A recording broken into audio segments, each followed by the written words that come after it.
yan.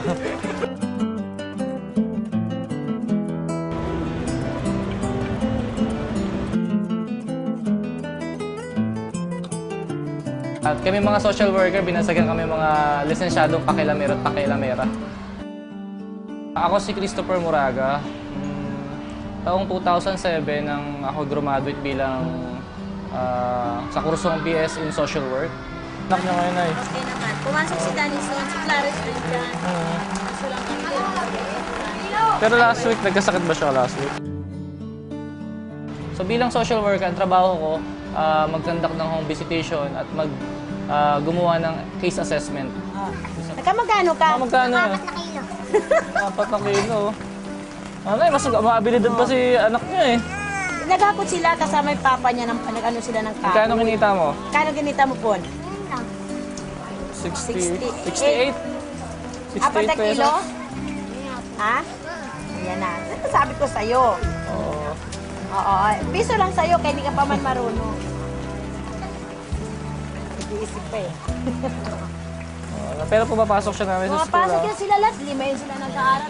Pumasok ka ba kanina sa school? Okay. Pumapasok yan sila. Grade 2 na yan eh. Sige po. Siya daw Pero rin nanay, huwag niyong hayaan lagi na ganyan. Mamaya, madisgrasya doon sa pamamako yan doon sa labas. Sama tatay niya eh. Nagakot siya ng kahoy. Siya naman ang mako. So, unang exposure ko sa community, naglakad sa temporary housing na tinatawag. Oh, kuya, ba't nakapaa?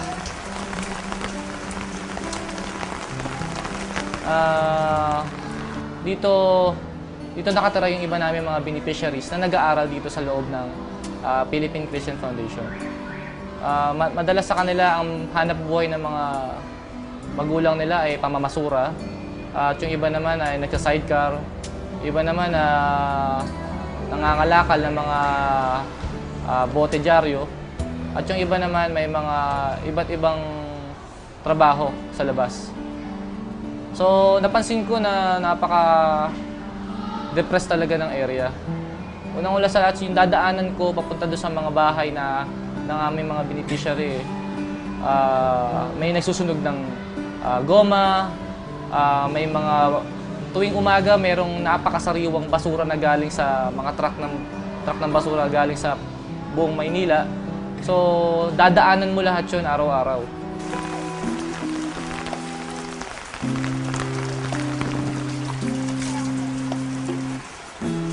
Oh, grade 3 ka na. Ikaw, anong grade mo na? Kinder. Kinder ka na sa school. Ano? Hindi ko akalain niya na magtatagal ako ng ganito. So, mahigit 2 years na rin ako sa trabaho ko. At iba't ibang mga kaso na rin yung nahawakan ko.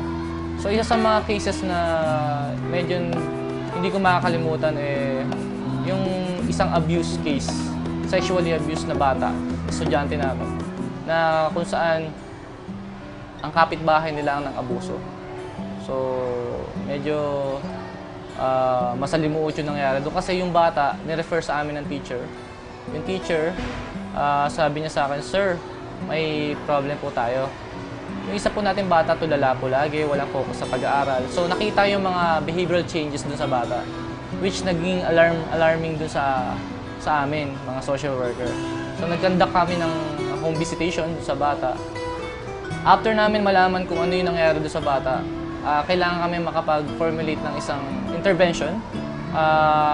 Unang ginawa namin after mag-disclose nung family sa amin, nirefer kagad namin ito sa CPU kasi yun yung unang dapat namin gawin ipa-medical legad yung bata. So after namin mapa-medical legad yung bata, diniretso namin siya dito sa police station para mag-report. So nahuli naman yung perpetrator. So ang kagandahan nito, after series of psychological therapy doon sa bata, bumalik yung dating sigla ng bata. Nakita muli yung ngiti na nawala sa bata after niya ma-abuse.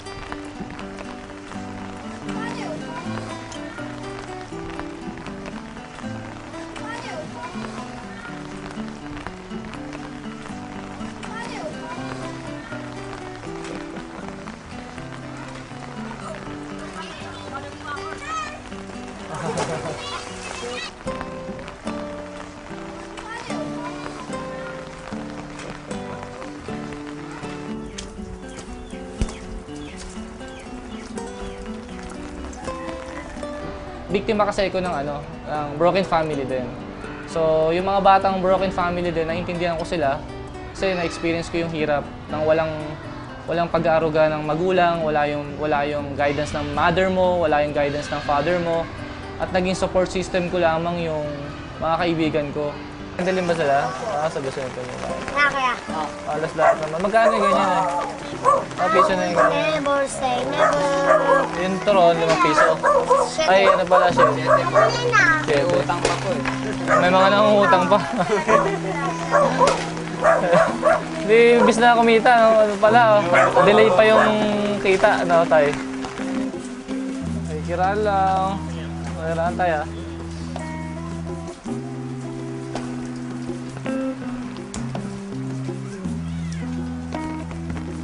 Ano na, ibingo na?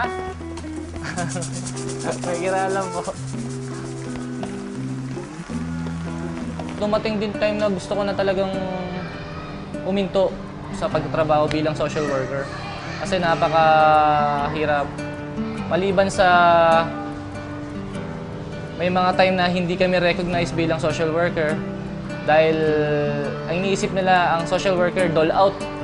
Puro bigay-bigay lang, dole out. Akala nila ang trabaho ng social worker, puro dole out lang, puro bigay ng sardinas, bigay ng ano. Hindi nila naaalam na kami ay mga professional. Dumating yung health issues ko na nagkakasakit na ako. Dahil sa araw-araw kong expose sa usok ng ulingan, sa usok ng goma, sa usok ng basura. Yung mga naging bisita nga namin, sabi niya, ang tanong nila, buti tumatagal ka pa rito. Nasagot ko naman, maaring it's a call. Kamusta nakakita? Kumita ka na ngayon? Okay naman. Kumita na. Hindi pa magbibigay. Nagpo-porpoise pa rin ba kayo? Nagpo-porpoise din kayo? Oo, nakukuha naman kayo nakaraan. 300 namin lang minsan nakukuha. Pero baka nag-ano naman kayo ng ano ba to, requirements niyo doon? Hindi, nag-ano kami sa lagi kami nag-a-apply. Pero yung mga bata pumapasok naman lagi. Pasok. Minsan nga, balik na nangyayari, wala tuloy anak. Napamahal na sa akin kasi nakita ko yung mga bagay na magiging fulfill yung buhay ko. Kumbaga, masasabi ko sa mga tao magtatanong sa akin kung may nagawa ka na ba sa buhay mo. Masasabi ko na meron ako nagawa sa buhay ko. At itong mga taong to. Itong mga taong nagbago ang buhay. At dahil sa tinulungan nila yung sarili nila. Bagamat sila ay nakatira sa isang squatters area, meron pa rin sila natawag na worth and dignity. Nanay, kaya ako kayo ini-interview ngayon kasi kailangan namin ng profile ni Jomar. At the same time, kailangan din namin yung information na to para sa sponsor niya. Di ba po? So, kung may mga pagkakataon po na may problema po sa family niya, na-report natin sa sponsor niya. At kung sakaling may maitulong sa inyo na kailangan ng bata, kung medical man to o edukasyon. Kasi yung pag-aaral niya po sa PCF, libre, di ba? Libre po yung transportation niya, libre po ang kanyang pag-aaral, libre po yung uniform niya, libre po ang aklat niya, libre din po ang kanyang mga notebook. Ang PCF ay isang non-government organization na tumutulong sa mga bata at pamilya na nakatira sa dump site dito sa Tondo, sa Navotas at saka sa Baguio. Meron kaming mga eskwelahan kung saan nagpapaaral kami ng mga bata kasi karamihan sa kanila hindi nila kayang mabayaran yung tuition para sa pagpapaaral. Yung mga magulang nila hindi kayang bayaran yung tuition nila. Tapos meron din kaming health and nutrition programs kung saan pinapakain namin yung mga bata breakfast at lunch. Tapos meron kaming clinic. Tapos meron din kaming livelihood programs kung saan tinuturuan namin at tinitrain yung mga nanay mula sa community kung paano gumawa ng mga recycled products. So, tinuturuan namin silang gumawa ng bags, bracelets, accessories, tapos binibenta namin yun locally at saka internationally. Tapos lahat ng mga kinikita namin doon, napupunta ulit sa programs namin para masustain yung buong PCF. Tapos yung huli is yung community development services. Yun yung mga house-to-house visit sa mga bata. Chine-check namin kung gaano effective yung programs namin, kung nag-i-improve ba sila sa literacy nila, kung umaayos ba yung health nila in terms of yung, mas lalo na yung sa parang respiratory problems. Kasi yung sa dump site, sobrang grabe yung usok galing sa charcoal at saka doon sa dump site mismo.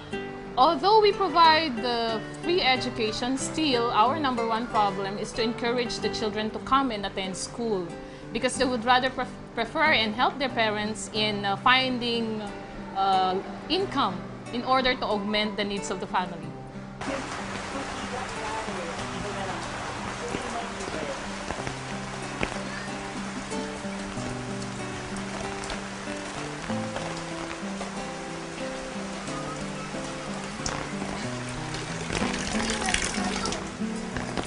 Ngayon po na ipadaan lang po kahit umuulan.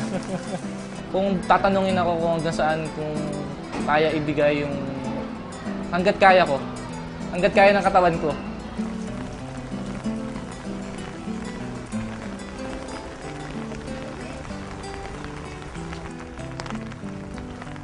Ang mga natutunan ko sa pagiging social worker magkaroon ng disiplina. Disiplina sa sarili na bagamat mahirap tayo, dito ko nakilala yung mga tao na mas mahirap pa pala. So na-consider ko yung sarili ko as maswerte pa pala ako. So siguro yung dumating nung nakagraduate na ako, siguro yun yung time na dapat ako naman yung tumulong. Ako naman yung magbigay ng blessing sa ibang tao.